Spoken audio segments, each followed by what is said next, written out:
The most widely used hydraulic shock absorber is the direct-acting telescopic type.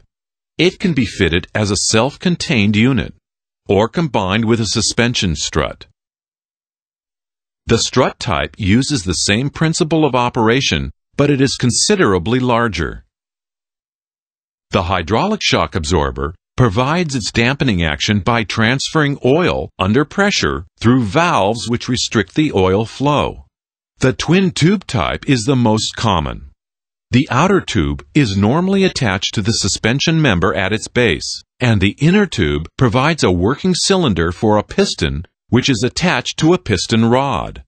The piston rod is connected to the frame at its outer end, and a bearing at the top of the outer tube keeps the rod in alignment as it moves in and out of the shock absorber with suspension action. A seal above the bearing prevents oil leakage and keeps out dirt and moisture. A shroud protects the rod from damage.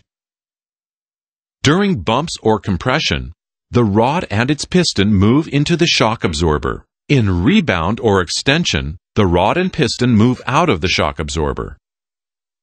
For dampening to be effective, resistance is needed in both directions. This is provided by the oil and by disc valves attached to the piston and the base of the inner tube. Oil fills the inner tube and surrounds its outer surface to a level which allows a free space or reservoir to exist above it, between the inner and outer tubes.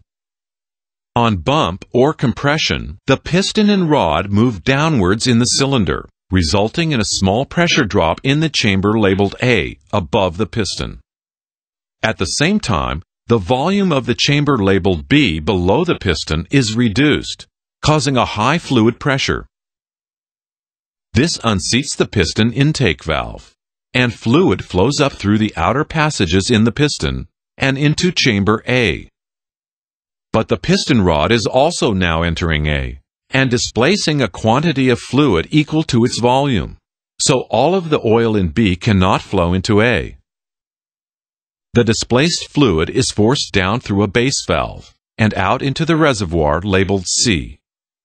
In the rebound or extension phase, the piston and rod move upwards and the volume of chamber A is reduced. Chamber A becomes a high-pressure area, and fluid flows through the extension valve in the piston into chamber B. However, the withdrawal of the piston from B greatly increases its volume, and fluid flow from A is insufficient to fill the space. Pressure in B falls below that of the reservoir, causing the base intake valve to be unseated.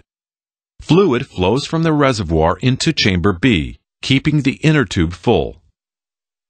The valve provides control over the amount of force required to pass fluid through them at any given piston velocity. They can be made to open in stages, according to fluid pressure.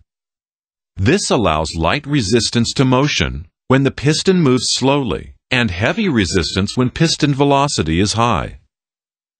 The rapid movement of the piston, continually forcing the oil backwards and forwards through the valves, causes it to heat up, as it absorbs the energy of motion of the spring and converts it into heat.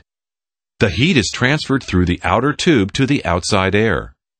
However, the hotter the oil becomes, the greater its tendency to aerate.